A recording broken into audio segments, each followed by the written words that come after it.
Salut tout le monde, c'est Virsago et on se retrouve pour une nouvelle vidéo.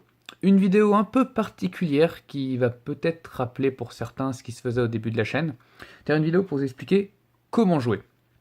C'est vrai que j'ai fait beaucoup de vidéos, comment dirais-je, désolé pour la caméra, beaucoup de vidéos qui consistaient à ouvrir des boosters, des decks, voir un peu si j'avais de la chance ou pas, donc ce qui est quand même et restera la base principale de la chaîne, mais j'avais déjà prévenu que je ferai à côté d'autres vidéos pour apprendre notamment aux nouveaux joueurs à jouer, expliquer des règles, des capacités, donner des exemples. C'est ça, je vais en faire, je pense, de plus en plus. Maintenant que je commence un peu à appréhender de plus en plus le jeu, j'ai un peu plus d'expérience, je peux me permettre de donner des conseils. Alors, au début, quand j'ai commencé la chaîne, j'avais expérience à peu près entre le niveau 0 et 0,1.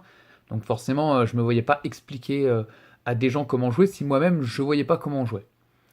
Donc voilà. Donc pour comment dirais-je. Donc voilà. Donc là, j'ai pris l'exemple d'un deck. Donc un deck Kagero qui est allez à 90% à peu près le G-Legend deck 2 des Kagero dont j'ai fait déjà l'ouverture précédemment sur ma chaîne. J'ai juste fait quelques modifications au niveau du G-Deck et modifié quelques cartes dans le, comment dirais-je, dans le deck principal, mais malheureusement j'avais pas assez d'exemplaires, donc je fais avec les moyens du bord, hein. C'est pas exceptionnel, mais c'est pas, là je vous donne pas un deck type, genre jouer ce deck il est génial, hein. Là c'est juste pour vous montrer. Le but de cette vidéo, c'est vrai que je l'ai peut-être pas encore précisé, mais c'est de vous montrer comment on construit un deck, c'est-à-dire quelles sont les obligations que vous avez en termes de cartes, de type de cartes, et quels sont en plus, on va dire, les choix recommandés pour avoir un deck viable. Donc, on va commencer. Alors, comme je l'ai déjà précisé, je pense que je vous mettrai le lien à la fin de la vidéo sur la précédente, sur l'une des premières vidéos que j'ai faites où je vous explique justement les différents types de cartes et comment on lit une carte. Donc, j'avais dit ça va du grade 0 au grade 4. Donc, tous vos grades 4, ils iront dans ce qu'on appelle le G-Deck, que j'avais déjà expliqué, que vous avez ici. Votre G-Deck, il peut contenir jusqu'à 16 cartes, pas plus. Vous pouvez en mettre moins. Moi, en l'occurrence, par exemple, vous regardez, j'en ai 4, 8, 12, hop, j'en ai que 14 et pas 16. Pourquoi? Raison très simple. C'est des cartes qui valent quand même généralement assez cher. Et que j'en avais pas d'autres à mettre. Et ça sert à rien de mettre des cartes. On peut mettre des cartes inutiles, mais bon, le but c'est quand même d'avoir des cartes qui ont un minimum d'interaction avec le deck. Donc voilà, on peut en mettre, donc, comme je disais, jusqu'à 16. Que des G-Units, hein, comme je vous avais déjà expliqué, c'est marqué ici, donc des G-Units, donc soit les strides, donc les unités à strider en rang 4, soit les G-Guardian. Voilà. Donc vous voyez, hein, j'ai essayé de viser du Kagero, hein, bon, sauf celui-là qui est particulier, créé élémental, mais vous pouvez voir en dessous, voilà, que du Kagero. Donc, quasiment. Donc alors, comme je l'ai dit, 16. Idéalement, la répartition, c'est... Idéalement, pas toujours, hein, c'est 4 G-Guardian, et le reste, donc 12, grade 4. Pourquoi 4 G-Guardian? Parce que, comme je ne sais pas si je l'ai expliqué dans la vidéo, mais il faut savoir que les G-Guardian, ça ne s'utilise qu'en se défaussant d'une carte heal. Les heals, on peut en avoir déjà que 4 dans le deck. D'accord? Donc après, vous pouvez me dire, oui, mais il y a des cartes pour récupérer les cartes heal dans sa main. Oui, mais il y a une deuxième contrainte qui est marquée, vous voyez. On vous dit qu'un G-Guardian, ça ne peut être déjà que quand les deux Vanguard sur le terrain sont des grades 3 ou plus, donc même condition que pour le stride, mais en plus que si le nombre de faces visibles, donc de faces recto de G-Guardian dans notre G-Zone est de 3 ou moins. Ce qui veut dire qu'au moment d'utiliser votre premier G-Guardian, vous n'en aurez aucun, au moment d'utiliser le premier, vous en aurez une, au moment d'utiliser le deuxième, vous en aurez deux, et au moment d'utiliser le quatrième, normalement, vous en aurez déjà 3. Ce qui veut dire qu'une fois que votre quatrième est utilisé, vous ne pourrez jamais en utiliser un cinquième, puisque vous en aurez 4 de faces visibles. Donc ça n'a aucun intérêt d'en mettre plus. Alors, oui et non. Oui, en termes d'utilisation, ça n'a aucun intérêt. Non, parce qu'en fait, les G-Guardians sont quand même, de par leur capacité, assez situationnels. Et si vous avez un doute en vous disant « Ouais, mais ce G-Guardian-là, peut-être il va me servir, mais j'ai pas envie de retirer les 4 autres parce que c'est ceux que j'utilise le plus. » Bon, vous pouvez en mettre jusqu'à 5. Hein. Il n'y a pas le souci. Mais honnêtement, au-delà de 4, normalement, c'est amplement suffisant. Et au-delà, franchement, ça ne sert à rien, de mon point de vue. Hein. Après, hein, il y aura peut-être des decks qui utiliseront cette capacité, mais en l'état actuellement, je vois pas de deck qui utilise 6, 7, 8 ou 10 G-Guardian. Hein, j'ai pas vu. Donc voilà, donc vous retenez, le principal, c'est que le G-Deck, que des G-Units, pas plus que 16, généralement 4 G Guardian et le reste de Stride 4 en rapport avec votre deck. Donc voilà, ça c'est pour le G-Deck ou l'extra deck pour ceux qui jouent à Yu-Gi-Oh! Le main deck, hop, ou plutôt, oui, le main deck, c'est comme ça que ça s'appelle de toute façon. Donc là, c'est 50 cartes, pas une de plus, pas une de moins. C'est pas comme dans Yu-Gi-Oh! Magic où on vous dit il y a un nombre de cartes limite, mais vous pouvez en mettre plus. Yu-Gi-Oh! Je crois que c'est entre 40 et 60, Magic c'est au moins 60, bref. Non, là c'est 50 piles. Vous n'avez pas le choix. Moi, ça évite les débordements. Sachant que dans ces 50 cartes, vous devez respecter un minimum et un maximum de choses. La première chose, c'est que vous devez avoir forcément au moins votre Vanguard de base. C'est-à-dire, pourquoi, quand je l'appelle Vanguard de base, c'est votre Forerunner. Vous voyez la capacité en dessous, Auto Forerunner. Pourquoi vous n'êtes pas obligé, mais tous les decks le font. Pourquoi? Parce que c'est une capacité hyper utile, c'est-à-dire que quand vous allez rider cette unité-là avec votre grade 1, automatiquement, elle va être placée en rearguard. C'est-à-dire qu'en gros, dès que vous êtes à votre tour, votre premier tour ou le second tour de façon générale, c'est-à-dire que votre adversaire a commencé et que vous jouez après, ça vous fera 2 unités sur le terrain. Votre grade 1 et celui-là. Prêt à le booster ou prêt à être sur le côté pour attaquer. Généralement, on le met en dessous pour booster. Donc, forcément, un Forerunner. Ce sera votre Vanguard principal, celui de départ, quoi. Vous n'allez pas mettre, mettons, un trigger en grade 0. Hein. Ça serait bizarre. Hein. Je crois pas que ce soit interdit, mais ça serait vraiment bizarre. Bref. Donc, forcément, 1. Vous pouvez en mettre plus. Hein. Je crois pas que ce soit pas interdit d'en mettre 2. Hein. Bon, après, au-delà, ça devient un peu inutile. Ça prend de la place dans le deck pour rien, mais vous pouvez en mettre 2. Et selon le deck que vous savez que vous affrontez, il y en a peut-être qui auront des capacités plus ou moins utiles. Bref. Moi, j'en ai mis 1. Tac. Les triggers, comme vous avez déjà expliqué ce que c'est, les cartes à fond jaune qui ont des effets quand elles sont retournées du deck lors d'attaque ou lorsqu'on prend des dégâts. Là, vous n'avez pas le choix, c'est 16 triggers.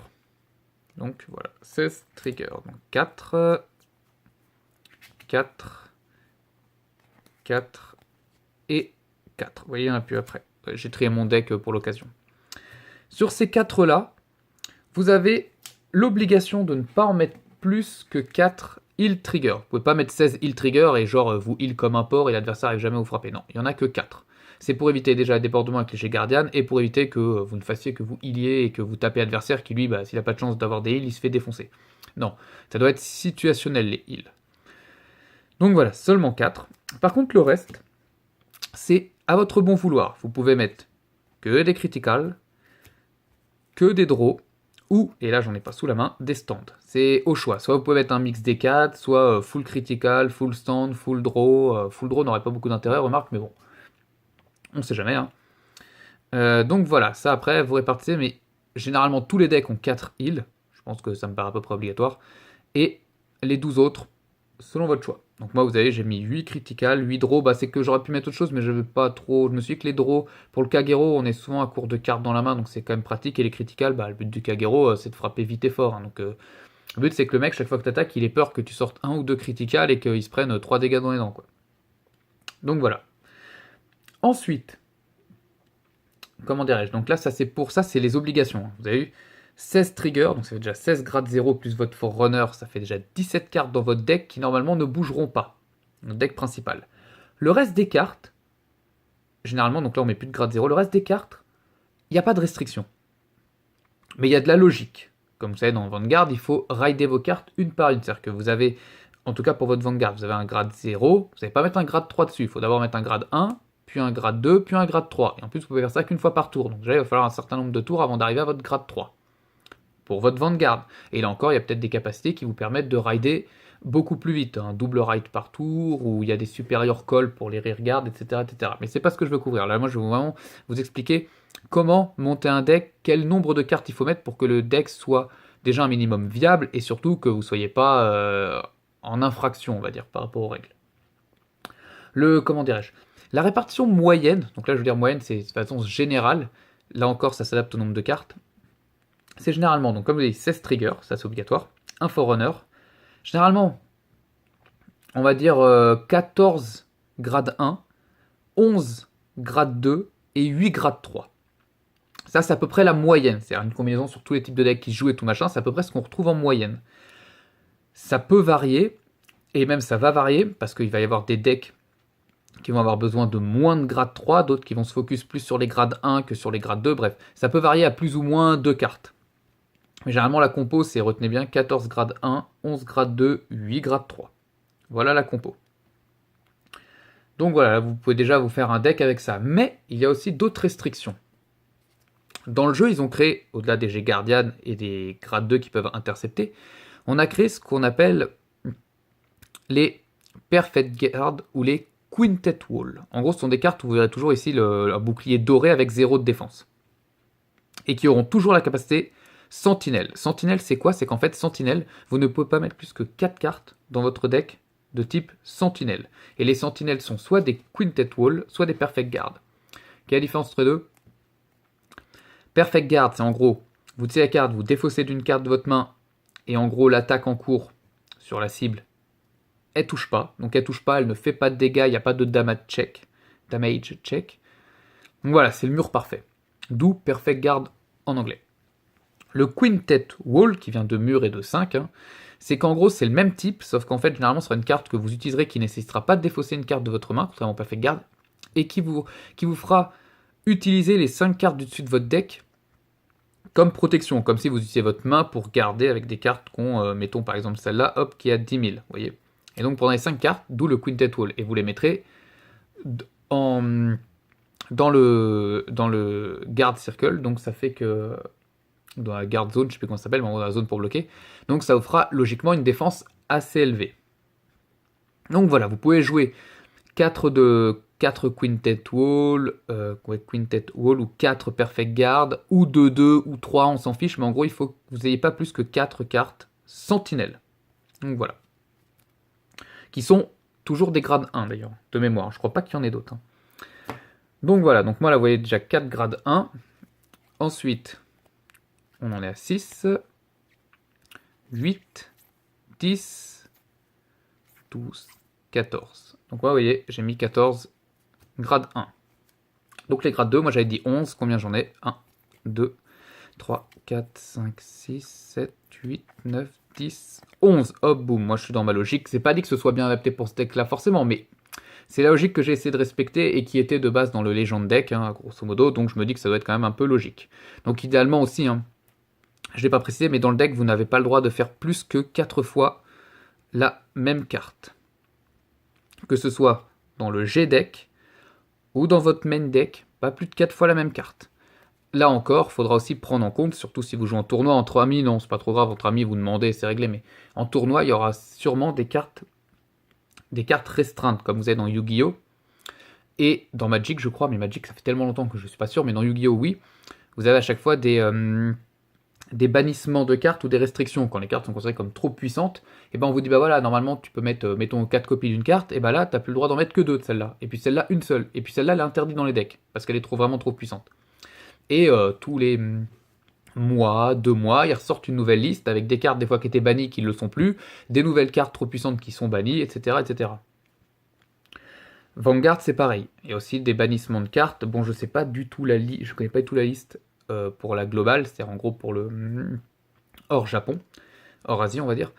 J'en ai aucune idée. Mais bon, après, entre potes, vous pouvez faire exception. Vous n'êtes pas obligé d'appliquer les règles officielles en concernant la restriction de cartes. Mais c'est à vous de voir et à la personne d'en face, quoi. Vous mettez d'accord avant le match, comme ça, vous pouvez adapter votre deck, virer les unités qui sont restreintes et en mettre d'autres à la place. Ensuite, donc on passe au grade 3. Et les grades 3, moi j'en ai mis 8. Généralement, c'est 2 x 4. C'est plus simple puisque ça reste quand même votre Ace Card, votre Vanguard principal, hormis quand vous allez le Stride en rang 4, mais ce sera principalement celui qui sera présent. Donc, votre deck est quand même un petit peu basé sur lui, donc c'est quand même bien d'être sûr de l'avoir assez vite et d'avoir le même. Donc voilà. Voilà. Alors, je crois que j'ai fait le tour de mémoire, donc je vous ai je vous l'ai sûrement dit déjà assez souvent. Mais voilà, 50 cartes, 16 triggers, un Forerunner, ou plus, mais idéalement c'est ça. Sur vos 16 triggers, seulement 4 heal triggers, pas plus, le reste comme vous voulez. Dans vos grades 1, pas plus de 4 unités sentinelles. Vous pouvez en mettre aucune, mais ça serait quand même bizarre de se priver de ces murs tellement idéal pour vous sauver d'une situation où vous vous prendriez tellement dans les dents. Pas plus de 4 sentinelles, et après la répartition comme vous voulez, avec, comme moi je l'avais dit, idéalement, 17 grade 0, donc 16 trigger en Forerunner, 14 grade 1, 11 grade 2, 8 grade 3.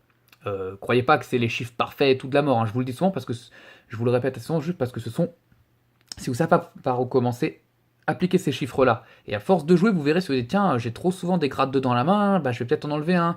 Ou j'ai pas assez souvent, justement, de grade 3, je vais peut-être en rajouter un. Vous voyez, vous pouvez adapter les chiffres. Déjà parce que chaque deck ne se joue pas pareil, chaque clan a ses spécificités qu'il faut adapter, mais en plus, vous aussi, votre façon de jouer, vous jouez, parce que même deux personnes qui ont le même deck ne le joueront pas forcément pareil, donc auront pas forcément les mêmes facilités à sortir leurs cartes. Donc pensez à adapter ça, mais ça c'est l'expérience qui vous le dira, c'est pas... Vous pourrez lire des tutos, vous pourrez faire copier des listes de pro players, de tournois mondiaux, etc. Mais la façon dont vous jouerez le deck ferait que de toute façon vous ne tomberez pas toujours sur la même chose. Donc voilà, je pense que j'ai fait à peu près le tour de cette vidéo, on va dire tuto, de comment créer son deck et je mets combien de cartes dedans et quoi, qu'est-ce que j'ai le droit de mettre, pas mettre. Donc voilà. Sur ce, j'espère que ça vous a aidé, que ça vous permettra de construire ou d'améliorer vos decks. N'hésitez pas dans les commentaires à me dire ce que vous avez pensé de la vidéo, si vous auriez préféré que j'explique peut-être mieux certaines choses, que je montre des exemples, ou si ça vous suffit en l'état, peut-être que j'ai trop parlé, que vous auriez préféré le même style de vidéo beaucoup plus court, c'est vrai que j'aurais pu imager plutôt que là de vous montrer en réel mon deck avec les cartes. Vous auriez peut-être préféré juste que je vous montre des images, hein, style un petit PowerPoint commenté. Bah, je suis plus pour le live, mais bon, après, c'est vous qui me dites ce que vous préférez. Sur ce, je vous laisse. Comme d'hab, bonne journée tout le monde. Amusez-vous bien et à la prochaine. Bye!